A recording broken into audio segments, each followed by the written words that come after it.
আজ রাতে বাড়িতে নিজের হাতে চিকেন পকোড়া ভেজে বাড়ির সবাইকে খাওয়ালাম এবং নিজেও খেলাম। সাথে আবার রাতে চিকেন কষা করলো মা।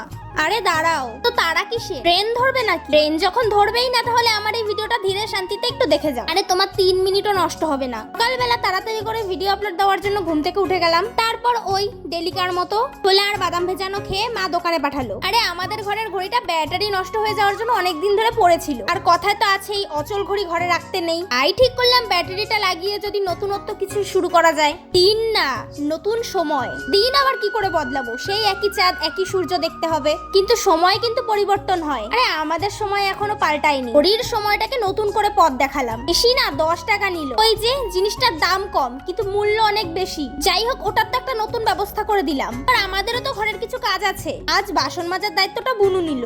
আমি আর ওখানে পাকামো করলাম না, ঘরের সব এঁঠোগুলো নিয়ে ওকে দিলাম। আজকাল কিন্তু দিনের বেলা রোদ উঠলেও বিকেলে দিকে কিন্তু রোদ থাকছে না। বৃষ্টি ফিষ্টি হবে নাকি জানো কিছু? ও ঠিক আছে, জানাতে হবে না। হলে মন্দ কিসের? পাড়ার একটা বাড়িতেই বিড়ালটা থাকতো, তারা এখন কদিনের জন্য এখানে থাকে না, তাই বিড়ালটা এখন আমাদের ঘরের পিছনেই থাকে। আমি দিনরাত খেতে দিই। পার্সোনালি বিড়াল আমার সেরকম পছন্দ না, কিন্তু তাও আমাদের বাড়ি যদি কুকুরটা না থাকতো আমি বিড়ালটাকে নিয়ে রাখতাম। বিকেলে আমার বাবা কাজ থেকে এসেই আরেক জায়গায় কাজে যাবে, কিন্তু তার আগে গাছে জল দিতে ভুলছে না। আমাদের বাড়ির সবাই গাছ পছন্দ করে কিন্তু যত্ন নিতে না। বিকেলবেলা আবার চলে আসলাম ভিডিও আপলোড দিতে, কিন্তু তোমরা তো না, সাবস্ক্রাইব কেউ করছো না। দেখে মায়া হয় না এটুকু একটা মেয়ে পড়াশোনার ফাঁকেও তোমাদের দিনরাত ভিডিও দিচ্ছে? একটু দয়ালু হও।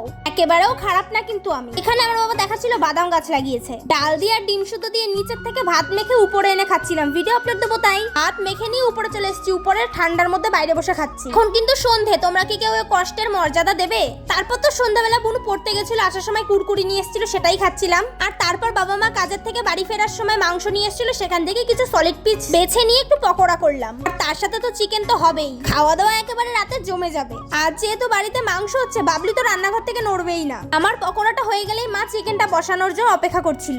কর্নফ্লাওয়ার, ময়দা, পেঁয়াজ, কাঁচা লঙ্কা, হলুদ, লঙ্কার গুঁড়ি, লবণ, গরম মশলা, গোলমরিচের গুঁড়ো, ব্যাস এইটুকুই। বিশ্বাস করো দারুণ খেতে হয়েছিল। বাড়ির সবাই খেয়েছে, প্রশংসাও করেছে। নিজের নাম নিজে করছি না, ক্রেডিটও আমি নিজে নিচ্ছি না, সবাই দিচ্ছে। বাবলি কিন্তু এখানে সবার ভাগের থেকে খেয়ে এখন মার ভাগের থেকে খাবে বলে দাঁড়িয়ে আছে। ভাত খাওয়ার সময় রাতে ক্লিপ নিতে ভুলে গেছি, কিন্তু সবার আগে ফল খাওয়ার ক্লিপ নিতে ভুলিনি। আচ্ছা তোমরা যাচ্ছ কই? সাবস্ক্রাইব করবে না? না করলে যেতে দেবো না। আচ্ছা যাও, সাবস্ক্রাইব করেই যাও। বাই, দেখা হবে নেক্সট ভিডিওতে।